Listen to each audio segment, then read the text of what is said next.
Drew, could you just talk about the comeback? Obviously, your goal and then Nick's goal, back to back there.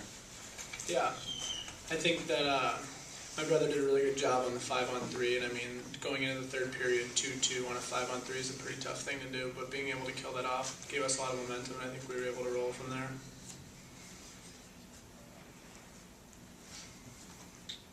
Kyle, can you just talk about the win in general, please? I think it's a good win for us right now. We try to grow every game, and I think this is finally one of the games we played hard for a full 60 minutes, and really came out hard there in the third. So we just want to keep rolling with what we got right now, and hopefully it carries over to tomorrow.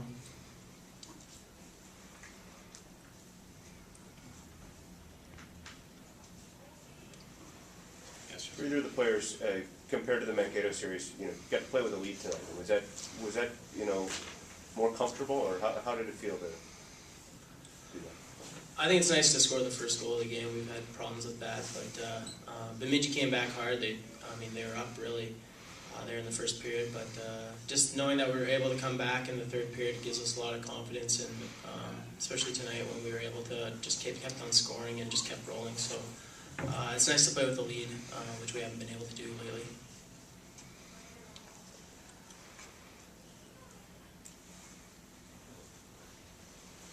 Both players, during the season when you played them, they got 18 shots in the first period. It might be the high for the season, I don't know. Was that a different team than you'd seen during the season? I wouldn't say a different team. I think they did a lot of the same things well that they've done all year, and I think that that was one of the reasons they were really successful all year, and I think you've got to give them a lot of credit. The style that they play is pretty hard to play against, and they definitely gave us a pretty tough game to handle. You guys have struggled this year with that kind of step on the throat mentality, but today you definitely had it coming out for the third period. What would you attribute that to? I think it's just we were really up on the bench. I think Drew touched on Nick's penalty kill there at the start of the third period, and then scoring right after that. And we just kept working hard. I think we didn't sit back, kind of let them get back in the game, and kept pushing hard. So I think that was what really helped us in the third period there. Either one. North Dakota or CC, two rivals either way. How do you see that matchup?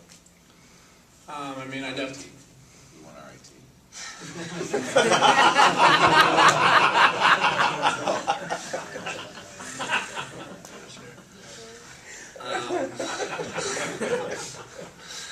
In regards to the later game, I think that it's going to be a really good game, but as a team, I don't think it really matters to us who wins. I think we're playing some of the best hockey we've played all year right now, and as a player and as a team, you just kind of focus on the things you can control, and no matter who we play, we're just going to be ready to go tomorrow. For either of you, having played last year and having not gotten a win here last year, did that drive you at all today, or thinking about coming back here and changing the result? Yeah, I think for sure. You want to, in the postseason, you want to keep rolling, and you want to go hot into the national tournament. That's in the back of our minds right now, but last year we had no wins here, and we were kind of cold going into that tournament, so for sure you just want to keep getting better, and to get a win, that helps out a lot, so for sure we want to keep going tomorrow.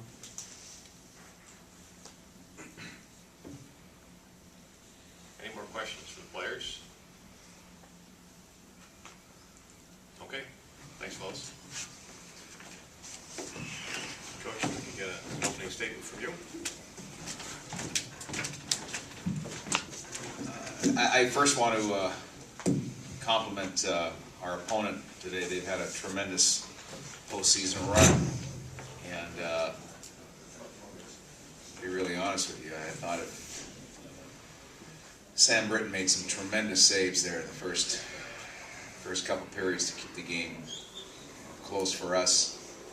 And I think these two guys touched on the 3-on-5 to start the third period. That probably was a real good.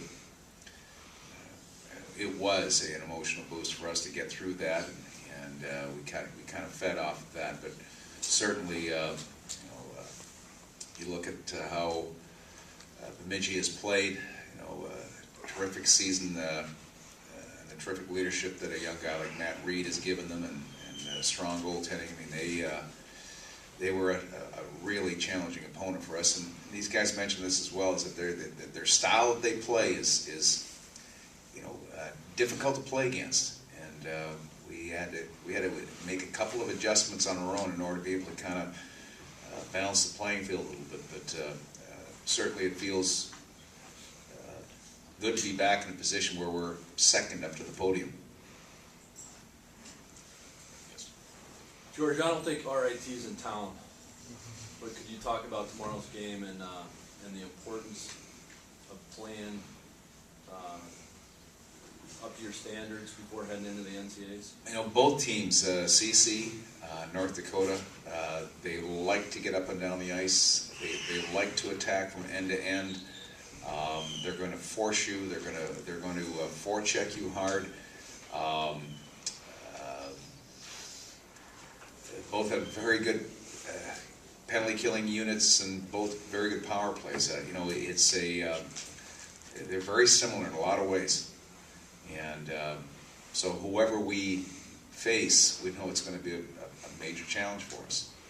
But certainly we've been, over the course of the last probably a dozen games, we've been kind of counting this thing down as a team and trying to, you know, get all of us to realize how important that we are ready to play emotionally and physically the best of our, you know, to the best of our ability at this time of year. Certainly that, you know, the one thing that really helps is to be healthy. And, you know, we were on our last fumes when we got here last year. You know, we had, as, and it's been mentioned many times in the past, but you know, we had 9 guys who had postseason surgery within a week after our season was done, and we were not very healthy when we got here. And you know, when you shut down, I don't want to keep talking about last year, but you know, the Rock Shining, Root Sager, Coburn line was pretty good, but you know, teams figured that out, that they shut them down. It was hard for us to score.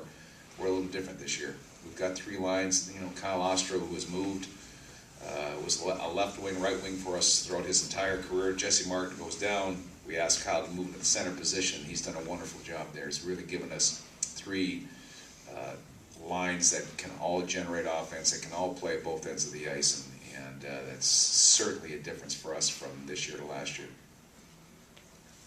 Yes. I know the players talked briefly about being able to actually play with a lead for a change, but it seems like you started to play better once you got back behind again. Is it just better to have that? Well, we certainly have had a lot of practice at that.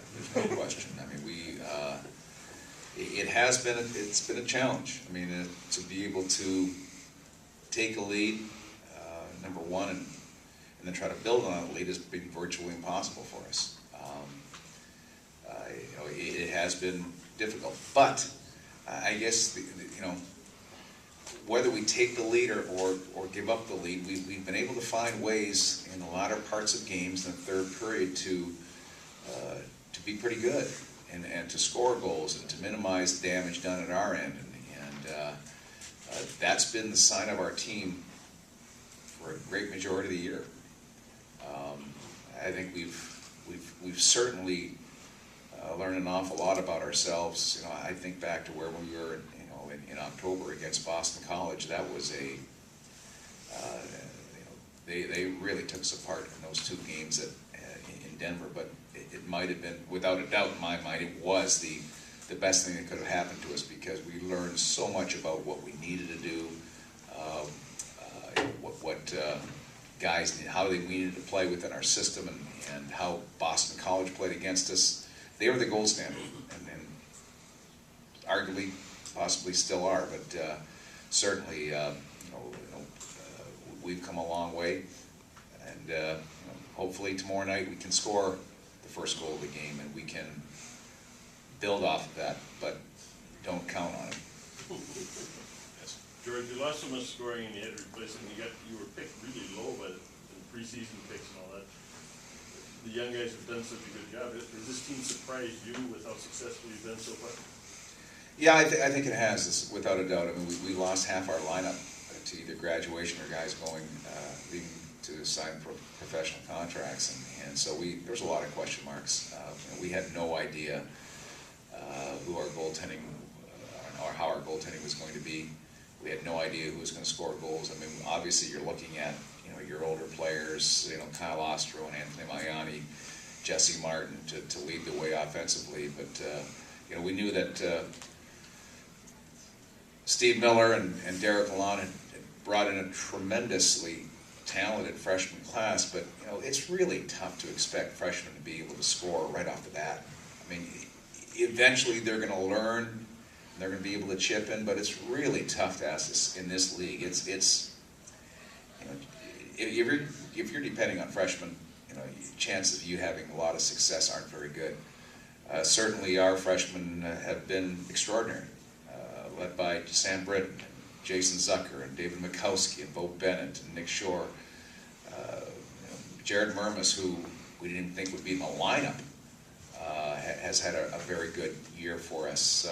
So, yeah, it's been a good group, but I will say this: as good as they have been for us, if it hadn't been for the older guys to be able to teach them and get them to understand what's expected of them and how to play and the culture within our program and develop that chemistry that everybody trusts each other, we wouldn't be sitting here talking about our freshman class like we are right now. I mean, guys like Kyle Ostrow and Chris Nutini, Dusty Jackson, our captains, our leadership, but John Lee, even Jesse Martin to some extent.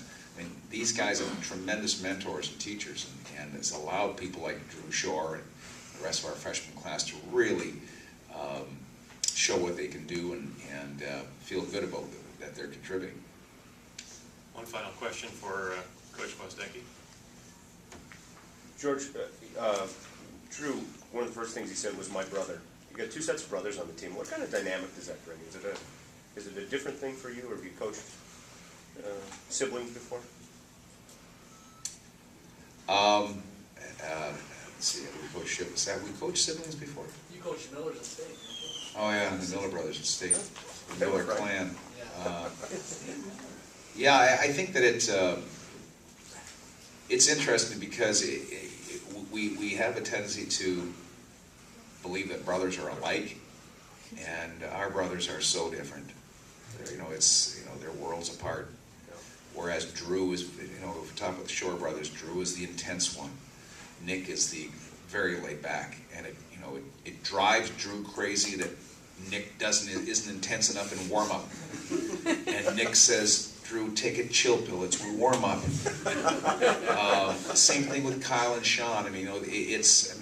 You love to have them on the team, but just because they're brothers, it doesn't mean they're the same, and they certainly aren't.